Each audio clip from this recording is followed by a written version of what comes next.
Cakesicles naman tayo for today's video. Mga mi, tara na G! Isa ito sa mga ino-order sa akin ng mga customer ko, pang add-ons nila sa mga events nila. Yung iba pa giveaway, yung iba pinapalagay nila sa kanilang dessert table, yung iba naman kapag kunyari yung anak nila magbo-birthday sa school, tas ipapamigay sa mga classmates. Pwede ninyo i-add ito sa menu ninyo, lalo na kapag marami kayong cake scraps para naman walang tapon sa mga cakes ninyo. Lagi ko tong ginagawa kapag meron akong pasobra. Yung iba naman, pinapabenta ko sa mga anak ko as choco cake balls or lolly cakes. Pero kapag may mga gatong orders, meron talaga akong palaging pasobra. Kaya madali na lang siyang gawin para sa akin. So, unang ginawa natin dito is syempre yung mga cakesicles natin. Gumamit tayo ng silicone molder, tapos chinel natin sila overnight bago natin sila i-coat ng white chocolate. Ito ang first coating natin ng white chocolate and papatungan pa natin yan. Syempre, ang gamit natin ay walang iba kung hindi ang white chocolate baking bar ng Dutch Achievers kasi napakasarap nito at napakadali rin din niyang i-manage, madali siyang i-melt, madali rin siyang kulayan, and at the same time, madali lang din siyang mag-set.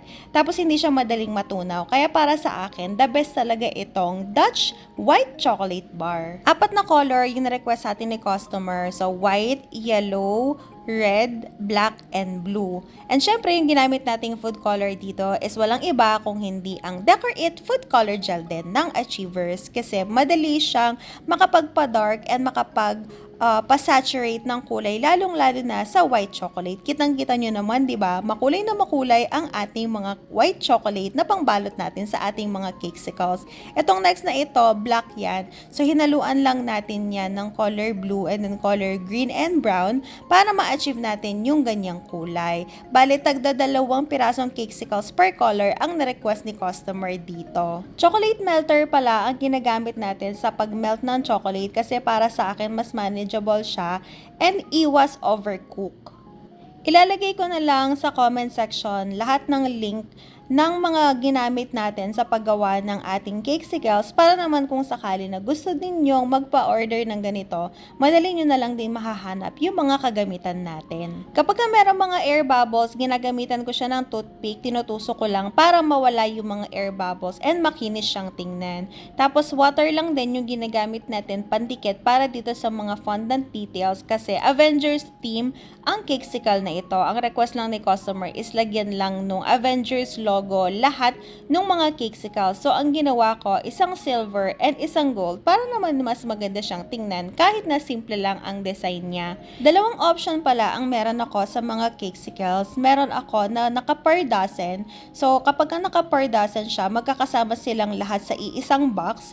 Pwede nilang ilagay yon sa mga dessert table. Yung isang option ko naman is yung pag-giveaway. Kapag pag-giveaway naman is meron siyang sariling box. So, kapag ganito, 90 pesos ang starting price natin.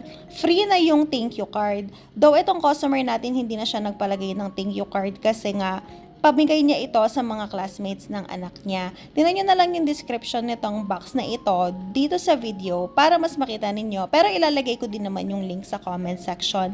Madali lang siyang i-assemble para ka lang nag-assemble ng typical or normal na box. Yun nga lang ito, plastic siya or acetate. Tapos meron na siyang nakaabang na mga maliliit na karton para pang support dun sa pinaka cakesicles natin. And then meron din siyang takip. Pwede nyo siyang lagyan ng ribbon, pwedeng tape, pwedeng thank you card. So ganun lang siya kadaling gawin. And ang maganda sa box na ito, masasecure talaga yung cakesicles kahit na ibiyahe, hindi siya lulundag dahil meron siyang panglock sa ilalim.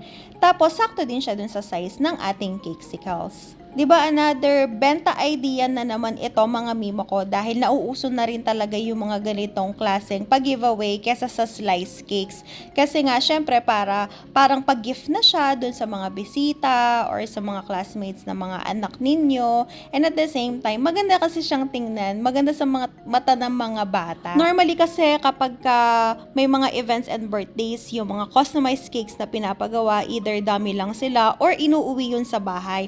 Kaya yung mga customers, nag-order sila ng separate na pamigay sa customers nila. At ito na ang final result. O diba, ang syala ng mga cakesicles natin, napakasarap tingnan sa mga mata. And that's it for today. See you on our next video. Bye!